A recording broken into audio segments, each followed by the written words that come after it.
નમસ્કાર દર્શક મિત્રો, અમારી ચેનલમાં આપનું ફરી એકવાર હાર્દિક સ્વાગત છે। ગીધની આ 5 વાતો મરતા સુધી યાદ રાખજો। મિત્રો, એક વૃદ્ધે ગીધને જણાવ્યું કે આ 5 વાતો તમને ગમે તેવા મોટામાં મોટા સંકટોથી બચાવી લેશે। પ્રાચીન સમયની વાત છે। કોઈ એક રાજાના રાજ્યની બહાર એક કસાઈ રહેતો હતો। ત્યાં જ તેનું કતલખાનું હતું। તે દરરોજ જાનવરોને મારીને તેના માંસને બજારમાં વેચતો હતો। કસાઈના કતલખાનાની બહાર એક ઝાડ ઉપર એક ગીધ અને તેની પત્ની રહેતા હતા। ત્યાં તેમનું ગુજરાન ખૂબ જ સારી રીતે ચાલતું હતું। તેમને ત્યાં પેટ ભરાવવા માટે ભરપૂર ભોજન મળી જતું હતું। ગીધ અને તેની પત્ની તે સ્થાન છોડીને બીજે ક્યાંય નહોતા જતા। એક દિવસે ગીધની પત્ની કહે છે, સ્વામી, આજે ઠંડી વધારે પડી રહી છે। રાત્રિ ખૂબ જ મુશ્કેલીથી પસાર થઈ રહી છે। કોઈ એવી કહાની સંભળાવો જેથી મને થોડું જ્ઞાન મળે અને આ રાત્રિ આરામથી પસાર થઈ જાય। તેની પત્નીની વાત સાંભળીને ગીધ કહે છે, હે પ્રિય, આજે હું તને આંખે જોયેલી એક એવી કહાની સંભળાવીશ જે ખૂબ જ જ્ઞાનવર્ધક અને પ્રેરણાદાયી છે।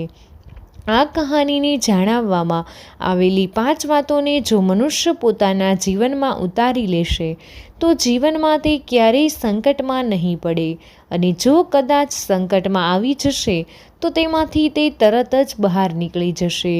આ કહાની ખૂબ જ રસપ્રદ અને જીવનમાં બોધ આપનારી છે। જરા પણ ધ્યાન આપીને સાંભળજો।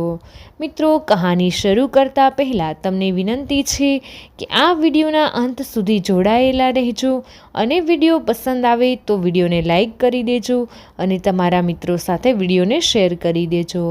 અમારી ચેનલને હજુ સુધી સબસ્ક્રાઈબ ન કરી હોય તો ચેનલને સબસ્ક્રાઈબ કરી દેજો અને કમેન્ટ બોક્સમાં હર હર મહાદેવ જરૂરથી લખી દેજો, જેથી ભગવાન ભોળાનાથની કૃપા આપ સૌ પર બની રહે।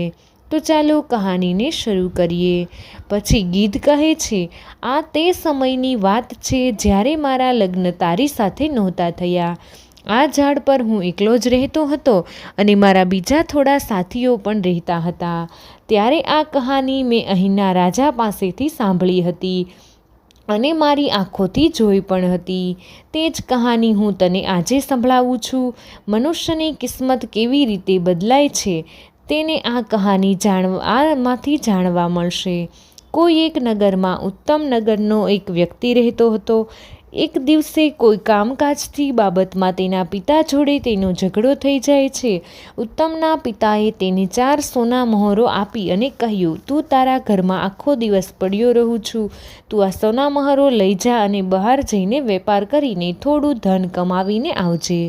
ઉત્તમે તેના પિતા પાસેથી સોના મહોરો લઈ લીધી અને સાંજના સમયે વેપાર કરવા માટે તે પરદેશ જવા રવાનો થઈ ગયો।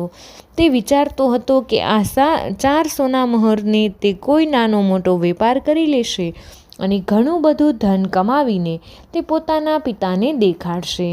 આ જ આશા સાથે તે આગળ ચાલતો જઈ રહ્યો હતો। રસ્તામાં તેની મુલાકાત એક સાધુ મહાત્મા સાથે થાય છે। તે સાધુ મહાત્મા પણ પોતાના આશ્રમ તરફ જઈ રહ્યા હતા। ઉત્તમે વિચાર્યું કે આ સાધુ મહાત્મા જોડે થોડા પરિચય કરી લેવો જોઈએ। વાતચીત કરતાં કરતાં ચાલીશું તો અમારો સફર આરામથી પસાર થઈ જશે। આવો વિચાર કરીને ઉત્તમ સાધુ મહાત્મા પાસે જાય છે અને તેમણે પ્રણામ કરે છે। સાધુ મહાત્મા તેને આશીર્વાદ આપ્યા અને પૂછ્યું, દીકરા, તું ક્યાં જઈ રહ્યો છો? ઉત્તમે કહ્યું, મહાત્માજી, મારા પિતાજીએ મને ઘરમાંથી બહાર કાઢી મૂક્યો છે અને હું વિચારી રહ્યો છું કે પરદેશમાં જઈને નાનો મોટો વેપાર કરીશ અને હું મારા પિતાજીને મોટો માણસ બનીને બતાવીશ। મારા પિતાજીએ મને 4 સોના મહોરો આપી છે અને આ સોના મહોરોમાંથી હું કોઈ વેપાર કરી લઈશ। અને આ રીતે વાતચીત કરતાં તે સાધુ મહાત્મા અને ઉત્તમ બંને આગળ વધી રહ્યા હતા। ચાલતા ચાલતા રસ્તામાં ઉત્તમે સાધુ મહાત્માને કહ્યું, મહાત્માજી, તમે તો પરમ જ્ઞાની છો। કોઈ એવી કહાની સંભળાવો જેથી આ સફર આસાન બની જાય અને મને કંઈક શીખવા પણ મળી જાય, જેનાથી પરદેશમાં જઈને મને કોઈ તકલીફ ના પડે। ત્યારે સાધુ મહાત્મા કહે છે, દીકરા, હું તને કહાની તો સંભળાવી દઈશ, પરંતુ મારી કહાનીનું તારે મૂલ્ય ચૂકવવું પડશે. એક કહાનીના બદલામાં હું તારી પાસે એક સોના મહોર લઈશ. જણાવ, શું તું તૈયાર છો? સાધુ મહાત્માની વાત સાંભળી ઉત્તમ વિચારવા લાગ્યો. મારા પિતાજીએ મને 4 સોના મહોર આપી અને આમાંથી જો એક સોના મહોર હું આ સાધુને આપી દઈશ તો હું વેપાર કેવી રીતે કરીશ? પછી તેણે વિચાર્યું કે આ સાધુ મહાત્મા ખૂબ જ બુદ્ધિશાળી લાગી રહ્યા છે અને લોકો કહે છે કે પરદેશમાં રહેનારો મિત્ર વિદ્યા હોય છે, ઘરમાં રહેનારો મિત્ર સ્ત્રી હોય છે અને રોગીનો મિત્ર દવા હોય છે અને મારનાર વ્યક્તિનો મિત્ર ધર્મ હોય છે. અને કહેવાયું પણ છે કે વિદ્વાન માટે કોઈ જગ્યા પરદેશ હોતી નથી, મહેનત કરવાવાળા વ્યક્તિ માટે કોઈ કામ કઠિન હોતું નથી, સાહસિક વ્યક્તિ માટે કોઈ લક્ષ્ય દૂર હોતું નથી અને મધુર વચન કહેવાવાળા માટે કોઈ પારકું હોતું નથી. જો તમારી પાસે બુદ્ધિ અને વિદ્યા છે તો તમે પરદેશમાં કોઈ પણ જગ્યાએ સુખપૂર્વક પોતાનું જીવન પસાર કરી શકો છો. આવું વિચાર કરીને ઉત્તમે મહાત્માજીને કહ્યું, હું તમારી કહાનીનું મૂલ્ય ચૂકવવા માટે તૈયાર છું. ત્યારબાદ તેણે એક સોના મહોર તે સાધુ મહાત્માને આપી અને કહ્યું કે મહાત્માજી, હવે તમે મને કહાની સંભળાવો. ત્યારબાદ તે સાધુ મહાત્મા ચાલતા ચાલતા ઉત્તમને ઉપદેશ આપવાનું શરૂ કર્યું. મહાત્માજી બોલ્યા કે દીકરા, હું તને જે વાત જણાવવા જઈ રહી છું તે વાત પર તે અમલ કરી દીધો તો આ વાત તારા કામમાં ખૂબ જ આવશે. સાંભળ, તું પરદેશમાં વેપાર કરવા માટે જઈ રહ્યો છું તો તું મારી એક વાતનું ખાસ ધ્યાન રાખજે. જો પરદેશમાં તને કોઈ ઠીકઠાક વેપાર ન મળે તો તું ખાલી ના બેસી રહેતો. તને જે કંઈ પણ કામ મળે તે કામ કરવા લાગજે. આ પરદેશમાં રહેવાવાળા લોકો માટે પહેલો અને ખૂબ જ અગત્યનો મંત્ર છે. ખાલી બેસી રહેવાથી પરદેશમાં પોતાના ખિસ્સામાંથી જ ધન ખર્ચ થાય છે. આનાથી વધારે સારું એ છે કે ભલે થોડા પૈસા મળે પણ તેવું કામ કરી પોતાના ખર્ચો કાઢવો જોઈએ. તેનાથી કામનો અનુભવ પણ થશે અને તારો સમય પણ સારી રીતે પસાર થઈ જશે. ત્યારે ઉત્તમે કહ્યું, ઠીક છે મહાત્માજી, હું તમારા આ ઉપદેશ પર જરૂર અમલ કરીશ.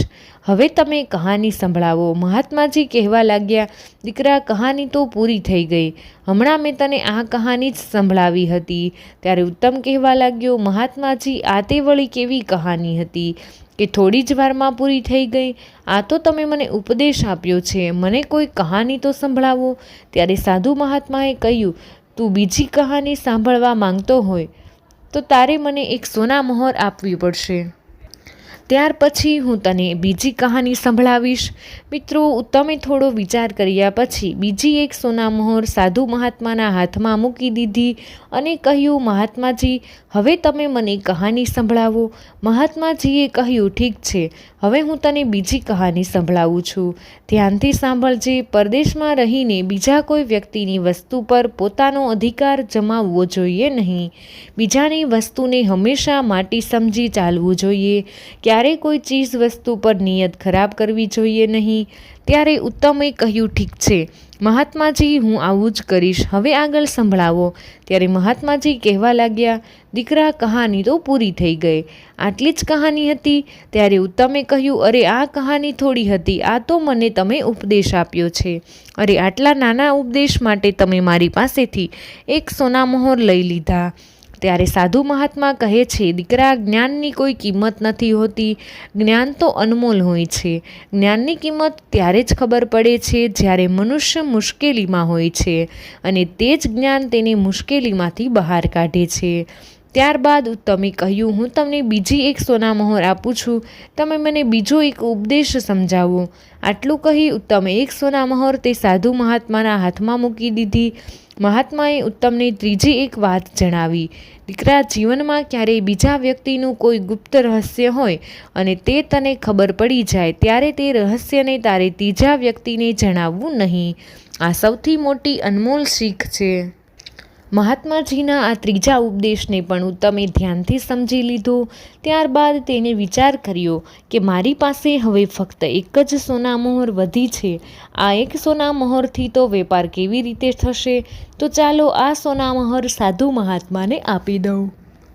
અને તેમની પાસેથી બીજો એક ઉપદેશ સમજી લઉં. આવો વિચાર કરીને તેમણે ચોથો સોનામહોર પણ તે સાધુ મહાત્માના હાથમાં મૂકી દીધો અને કહેવા લાગ્યા, મહાત્માજી, હવે મને બીજો ઉપદેશ આપો. મહાત્માજીએ કહ્યું, ઠીક છે દીકરા, હું તને ચોથો ઉપદેશ આપું છું અને આ ઉપદેશ જીવન માટે ખૂબ જ અનમોલ છે. આ ઉપદેશને હંમેશા યાદ રાખજે. આ રીતે તે મહાત્માજી ઉત્તમને ચોથી વાત જણાવે છે. દીકરા, જો તને રસ્તામાં કોઈ પ્રેમથી બોલાવે અને બેસવા માટે કહે તો પછી ભલે તે ગમે તેટલું કિંમતી કામ હોય તો તેને બાજુમાં મૂકીને તે વ્યક્તિ પાસે 2 મિનિટ જરૂર બેસજે. તેની સાથે 2 મિનિટ વિતાવેલો સમય તને ખૂબ જ કામમાં આવશે. આ રીતે તે મહાત્માજીએ ઉત્તમને ચોથો ઉપદેશ આપ્યો અને કહેવા લાગ્યા, મહાત્માજી, તમારા ઉપદેશ હકીકતમાં ખૂબ જ કિંમતી છે. હવે મારી પાસે પૈસા તો વધ્યા નથી, નહીં તો તમારી પાસેથી બીજા 2-4 ઉપદેશ સમજી લેત. ત્યારે મહાત્માજી કહે છે, કોઈના પણ ઉપદેશ અને શિક્ષાને મૂલ્ય આપ્યા વગર ક્યારેય ગ્રહણ કરવા જોઈએ નહીં.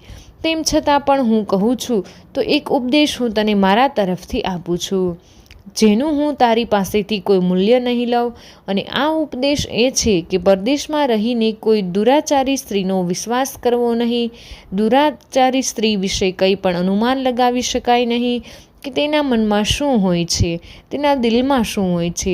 મિત્રો, આ 5 ઉપદેશ આપીને સાધુ મહાત્માએ કહ્યું, દીકરા, આપણા બંનેનો સાથ ફક્ત આટલા સુધીનો જ હતો.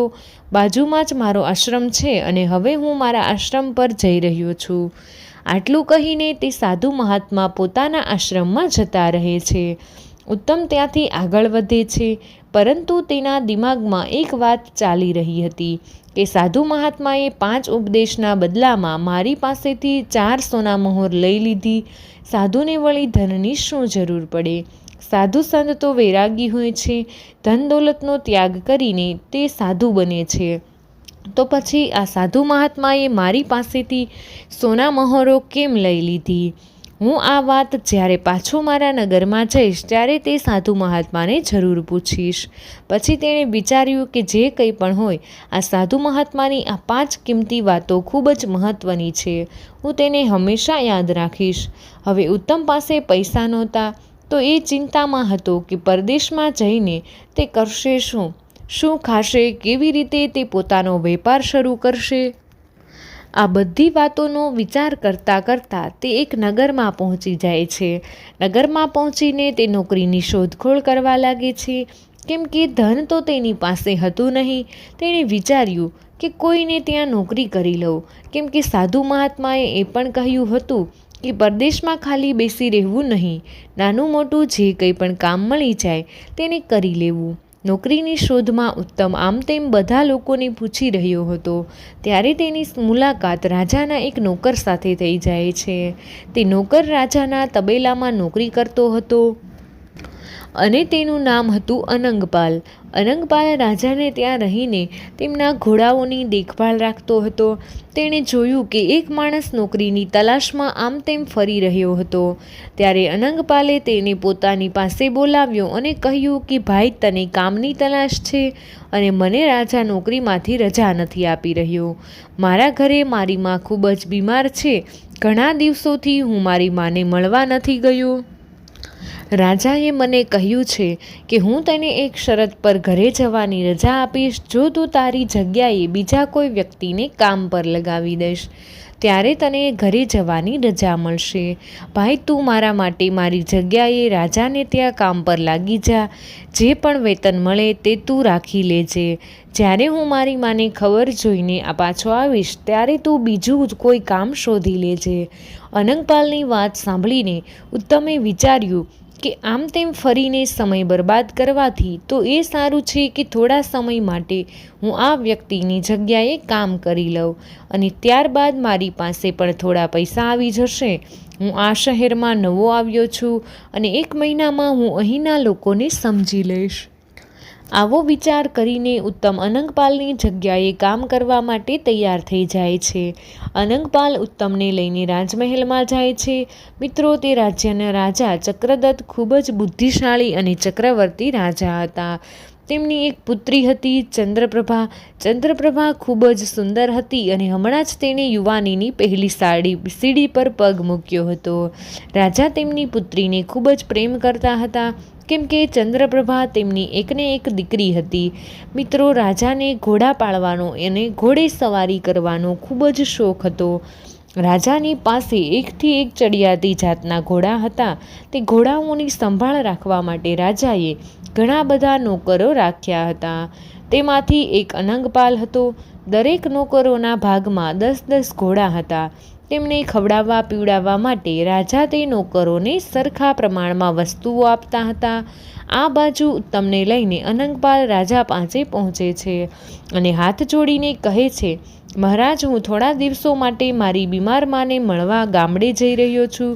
જ્યાં સુધી હું પાછો ન આવું ત્યાં સુધી મારી જગ્યાએ આ વ્યક્તિ કામ કરશે.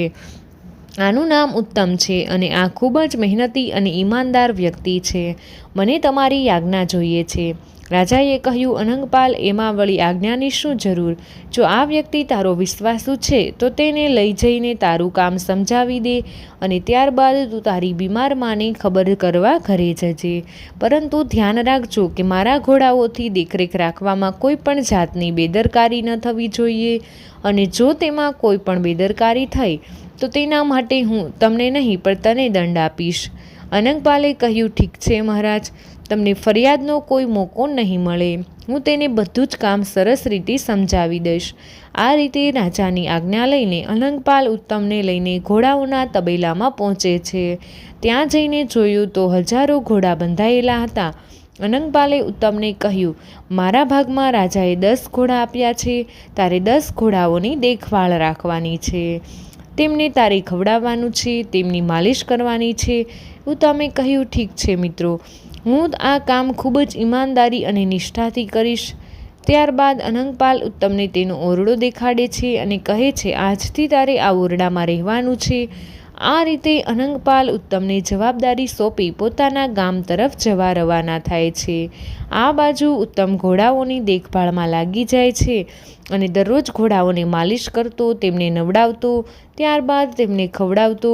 મિત્રો, રાજાને ત્યાંથી ઘોડાઓને ખવડાવવા માટે દરેક નોકરને 20 કિલો ચણા આપવામાં આવતા હતા.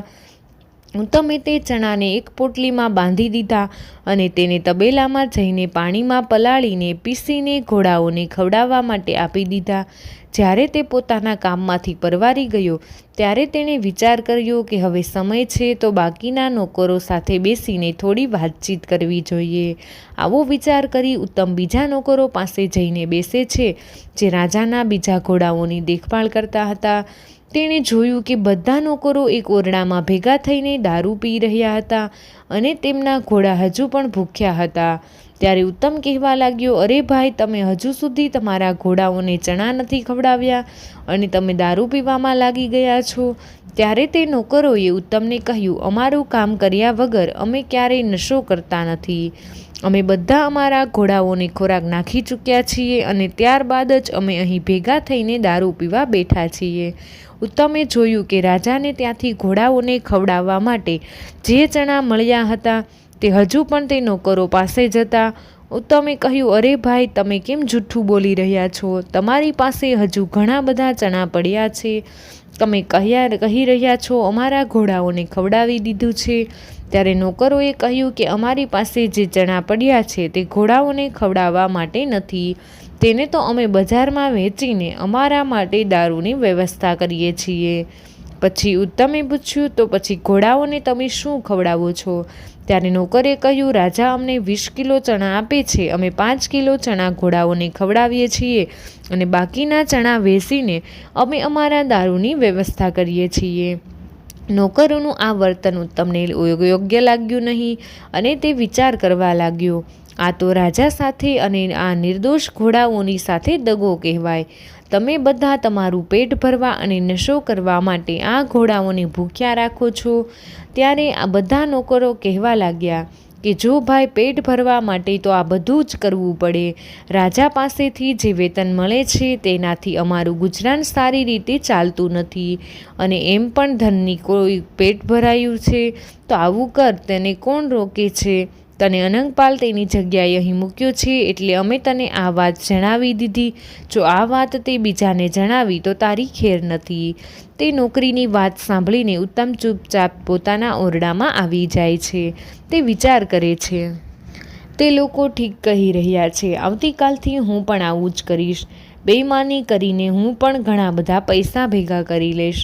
મારે અહીં ફક્ત 1 જ મહિનો તો રહેવાનું છે. અનંગપાલના આવતા જ તે મારી પાસેથી આ કામ છીનવી લેશે. ત્યાં સુધી હું થોડા પૈસા કમાઈ લઈશ અને પછી હું કોઈ વેપાર શરૂ કરી લઈશ. મિત્રો, ખાટલામાં સૂતા સૂતા ઉત્તમ આવો વિચાર કરી રહ્યો હતો ત્યારે જ તેને સાધુ મહાત્માની બીજી વાત યાદ આવે છે કે કોઈ બીજાના ધન અને સંપત્તિ પર છળકપટથી પોતાનો અધિકાર જમાવવો જોઈએ નહીં. બીજાનું ધન અને બીજાની વસ્તુ માટી સમાન સમજવી જોઈએ. તેના પર ક્યારેય પોતાની નિયત ખરાબ કરવી જોઈએ નહીં. આ વાત યાદ આવતાં જ ઉત્તમના વિચારો બદલાઈ જાય છે અને તે વિચારવા લાગ્યો કે હું ભૂખ્યો રહીશ પરંતુ આ પાપનું ધન ક્યારેય ખાઈશ નહીં. મિત્રો, તે દિવસથી ઉત્તમ ખૂબ જ ઈમાનદારીથી ઘોડાઓની દેખભાળ કરવા લાગ્યો. 1 મહિનાની અંદર ઉત્તમના 10 ઘોડાઓ એકદમ ખડતલ અને તંદુરસ્ત દેખાવા લાગ્યા. બાકીના નોકરો ચણાની ચોરી કરતા હતા, ઘોડાઓને ઓછું ખવડાવતા હતા. એટલા માટે તેમના ઘોડાઓ કમજોર થતા ગયા. એક દિવસે દરબારમાં રાજાએ તેમના મંત્રીને કહ્યું, મંત્રીજી, ઘણા દિવસો થઈ ગયા મેં આપણા ઘોડાઓની દોડ નથી જોઈ. તમે નોકરોને જણાવી દો કે બધા પોતાના ઘોડાઓને લઈને મેદાનમાં આવી જાય. આવતીકાલે હું ઘોડાઓની દોડની સ્પર્ધા રાખીશ. રાજાએ જેવું કહ્યું હતું તેવા જ મંત્રીએ તે નોકરોને આદેશ આપ્યો. બધા જ નોકરો પોતાના ઘોડાઓને સારી રીતે નવડાવી તૈયાર કરી મેદાનમાં પહોંચી ગયા. રાજાએ જ્યારે ઘોડાઓ પર દ્રષ્ટિ કરી ત્યારે જોયું કે બધા જ ઘોડા કમજોર હતા અને ઉત્તમના 10 ઘોડા ખૂબ જ ખડતલ અને તંદુરસ્ત હતા. તે દોડવા માટે તૈયાર હતા. આ જોઈને રાજાને ગુસ્સો આવી જાય છે. તેમણે પોતાના મંત્રીને કહ્યું, મંત્રીજી, આપણા બધા જ ઘોડાઓ ખૂબ જ તંદુરસ્ત હતા પરંતુ હું અત્યારે ફક્ત 10 જ ઘોડા તંદુરસ્ત જોઈ રહ્યો છું. બાકીના બધા જ ઘોડા કમજોર લાગી રહ્યા છે. આ બધા ઘોડા આટલા કમજોર કેમ થઈ ગયા? શું નોકરો તેમને ખવડાવતા નથી? મને તો આવું લાગે છે કે નોકરોએ ઘોડાઓને ખવડાવવામાં બેદરકારી રાખી છે. ત્યારબાદ રાજાએ ઉત્તમ પાસે જઈ તેના ઘોડા જોયા. ઘોડા એકદમ સ્વચ્છ અને સ્ફૂર્તિલા હતા. તે ઘોડાઓને જોઈને રાજા ખૂબ જ પ્રસન્ન થાય છે. રાજાએ બીજા દિવસે ઉત્તમને દરબારમાં બોલાવ્યો અને કહ્યું, તું એ જ છું ને જેને અનંગપાલે પોતાની જગ્યાએ રાખ્યો છે? ઉત્તમે જવાબ આપ્યો, હા મહારાજ, હું તે જ છું. રાજાએ પૂછ્યું કે તારા ઘોડાઓ એકદમ તંદુરસ્ત છે તો પછી બાકીના ઘોડાઓ આટલા બધા કમજોર કેમ? જ્યારે હું તો બધા જ ઘોડાઓ માટે એક સરખી સામગ્રી મોકલું છું. આ જ જાણવા માટે મેં તને અહીં બોલાવ્યો છે. રાજાના પૂછવા પર ઉત્તમે કહ્યું, મહારાજ, હું આ વાતનું રહસ્ય તો તમને જણાવી દઈશ પરંતુ આ વાત હું તમને ત્યારે જણાવીશ જ્યારે તબેલાના બાકી બધા નોકરો અહીં હાજર હશે. રાજાએ આદેશ આપી તરત જ બધા નોકરોને તેમના દરબારમાં બોલાવ્યા. ત્યારબાદ રાજાએ પૂછ્યું કે ઉત્તમ, હવે તું જણાવ, બાકીના બધા ઘોડા કમજોર હોવા પાછળનું શું કારણ છે? ત્યારે ઉત્તમે કહ્યું, મહારાજ, તમારા બધા નોકરો ખૂબ જ લાલચી, બેઈમાન અને નશાખોર છે. તમે ઘોડાઓ માટે દરરોજ નોકરને 20 કિલો ચણા આપો છો પરંતુ આ નોકરો તેમાંથી 5 કિલા ચણા ઘોડાઓને ખવડાવે છે અને બાકીના 15 કિલો ચણા બજારમાં વેચીને દારૂ લઈ આવે છે. ઘોડાઓને યોગ્ય પ્રમાણમાં ચણા ન મળવાના કારણે બધા ઘોડા કમજોર થઈ ગયા છે પરંતુ મેં ખૂબ જ ઈમાનદારીથી તમે આપેલા ચણા બધા જ ઘોડાઓને ખવડાવ્યા છે એટલા માટે મારા ઘોડા તંદુરસ્ત છે. આટલી વાત સાંભળતા જ રાજા ગુસ્સેથી લાલચોળ થઈ ગયા અને નોકરો પર ગુસ્સો કરીને કહેવા લાગ્યા, હરામખોર, શું તમે આટલા માટે તમને પગાર આપી રહ્યો છું? તમે ઘોડાઓના ભાગનું પણ ખાઈ જાઓ છો. બધા નોકર પોતાનું મોં નીચું કરીને ઊભા રહી ગયા અને ડરના માર્યા થરથર કાપવા લાગ્યા. તેઓ કહેવા લાગ્યા કે મહારાજ, અમને ક્ષમા કરી દો. અમારાથી ખૂબ જ મોટી ભૂલ થઈ ગઈ છે. અમે ફરી આવું ક્યારેય નહીં કરીએ. રાજાએ કહ્યું, ના, હું અત્યારે જ તલવારથી તમારા બધાના માથા ધડથી અલગ કરી નાખીશ. તમે બધાએ મારી સાથે દગો કર્યો છે. રાજાને ખૂબ જ ગુસ્સો જોઈ ઉત્તમ કહેવા લાગ્યો, મહારાજ, આ વખતે તમે આ બધાને માફ કરી દો.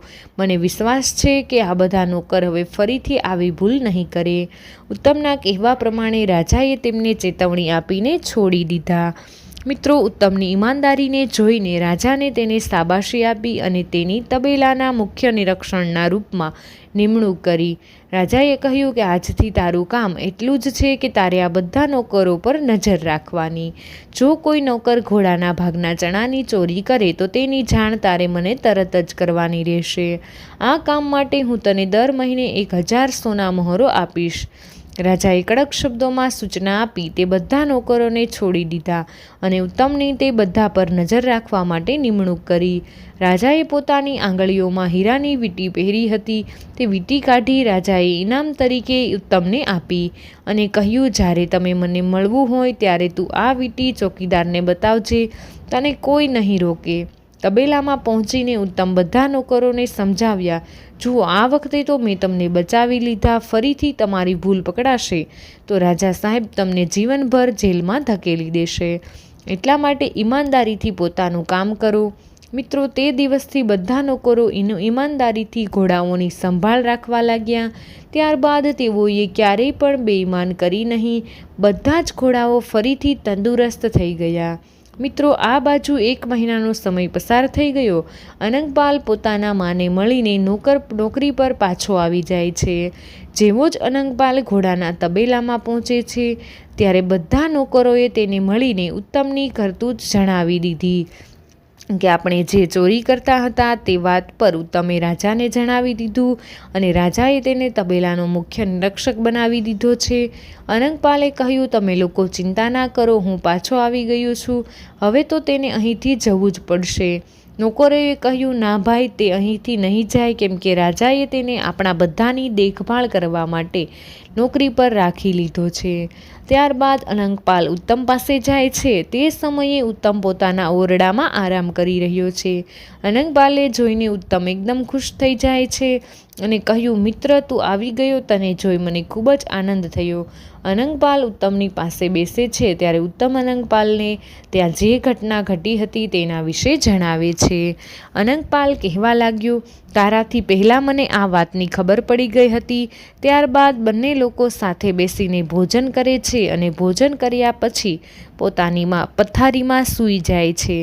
અનંગપાલ મનમાં ને મનમાં ઉત્તમની ઈર્ષા કરી રહ્યો હતો, કેમ કે રાજાએ તેને તેના કરતાં પણ ઊંચા પદ પર નોકરી આપી દીધી હતી અને ઉત્તમે નોકરોની ચોરીને રાજાને પકડાવી હતી.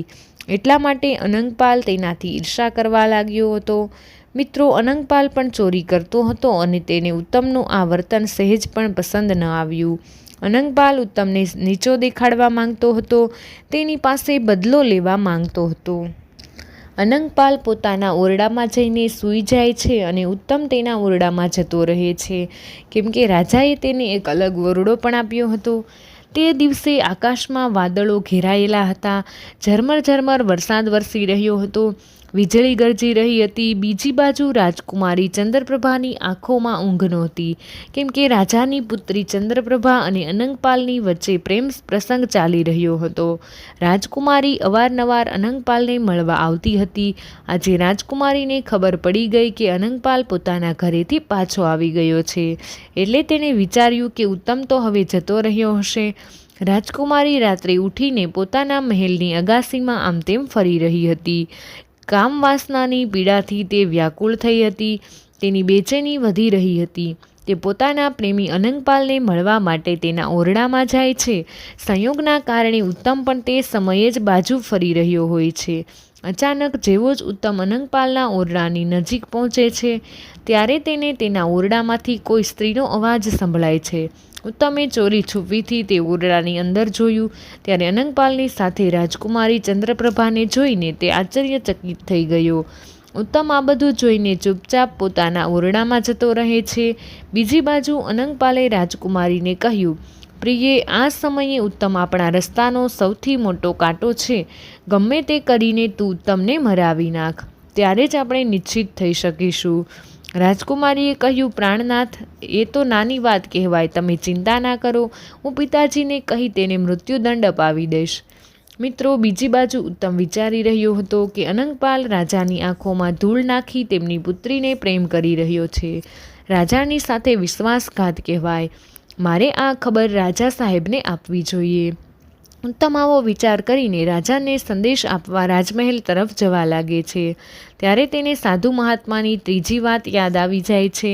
મહાત્માજીએ કહ્યું હતું, કદાચ કોઈનું ગુપ્ત રહસ્ય ખબર પડી જાય તો તેને કોઈ ત્રીજી વ્યક્તિને જણાવવું નહીં તો તમે જાતે જ મુશ્કેલીમાં ફસાઈ શકો છો. તો આ વાતનો વિચાર કરી ઉત્તમ ત્યાં ઊભો રહી જાય છે અને વિચાર કરે છે, મેં આ વાત રાજાને જણાવી તો બની શકે છે કે રાજા મારી આ વાતનો વિશ્વાસ ના કરે અને કહેશે કે તું મારી દીકરીને ખોટી બદનામ કરી રહ્યો છું. ઉલટાનું હું જ રાજાના ક્રોધનો શિકાર બની જઈશ. આવો વિચાર કરીને ઉત્તમ પાછો પોતાના ઓરડામાં આવી જાય છે અને ચૂપચાપ પથારીમાં સૂઈ જાય છે. બીજી બાજુ રાજકુમારી અનંગપાલને મળ્યા પછી પોતાના મહેલમાં જતી રહે છે. પોતાના કક્ષમાં જઈને તે અંદરથી દરવાજો બંધ કરી દે છે. જોર જોરથી રડવા લાગે છે.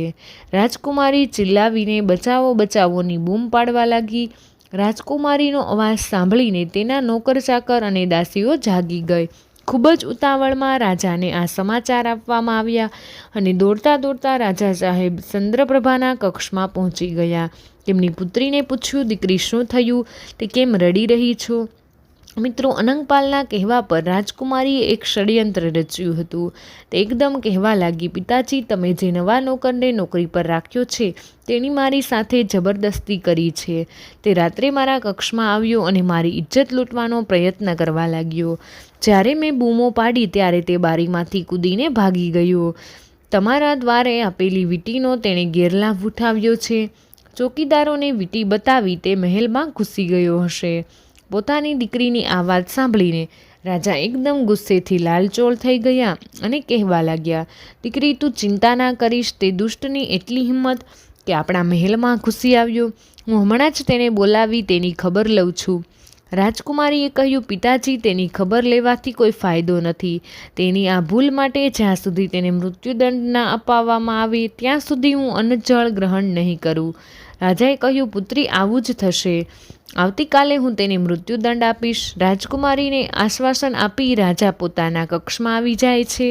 આ બાજુ રાજકુમારીના મનમાં ખૂબ જ પ્રસન્ન થાય છે અને તે ખુશ થઈ વિચારવા લાગી જાય છે, આજે મારું ષડયંત્ર સફળ થઈ ગયું. હવે મારા અને અનંગપાલની વચ્ચે કોઈ અડચણ નહીં આવે. ત્યારબાદ રાજકુમારી નિશ્ચિત થઈ ગઈ અને તે પોતાની પથારીમાં સૂઈ ગઈ. રાજા પોતાના શયન કક્ષમાં પહોંચ્યા, પરંતુ તેમની આંખોમાં ઊંઘ ઉડી ગઈ હતી. તેઓ વિચારી રહ્યા હતા કે આવતીકાલે સવારે હું તમને દરબારમાં બોલાવીને તેને મૃત્યુદંડ આપીશ. પરંતુ ત્યારે જ તેમના મનમાં એક બીજો વિચાર આવે છે. રાજા વિચાર કરવા લાગ્યો, જો દરબારના લોકો મને પૂછશે કે આ નોકરને કઈ વાતનો મૃત્યુદંડ આપવામાં આવ્યો છે તો હું જણાવીશ. જો હું તેમને જણાવીશ કે આ નોકર મારી પુત્રીની ઇજ્જત લૂંટવાનો પ્રયાસ કર્યો છે તો આમાં મારી જ બદનામી થશે. લોકો પીઠ પાછળ મારી જ બુરાઈ કરશે, મારી જ ઇજ્જત ઉછાળશે. ત્યારે રાજાના મનમાં એક બીજો ઉપાય આવે છે. તેમણે વિચાર્યું કે હું તેને કાયદા હેઠળની તો સજા ન આપી શકું, પરંતુ હું તેને બીજાના હાથે ચૂપચાપ મરાવી નાખીશ. આનાથી કોઈને ખબર પણ નહીં પડે અને મારી પુત્રી પર ખરાબ દ્રષ્ટિ કરનારને તેની સજા પણ મળી જશે. ત્યારે રાજાના દિમાગમાં ડોકર કસાઈનો વિચાર આવે છે.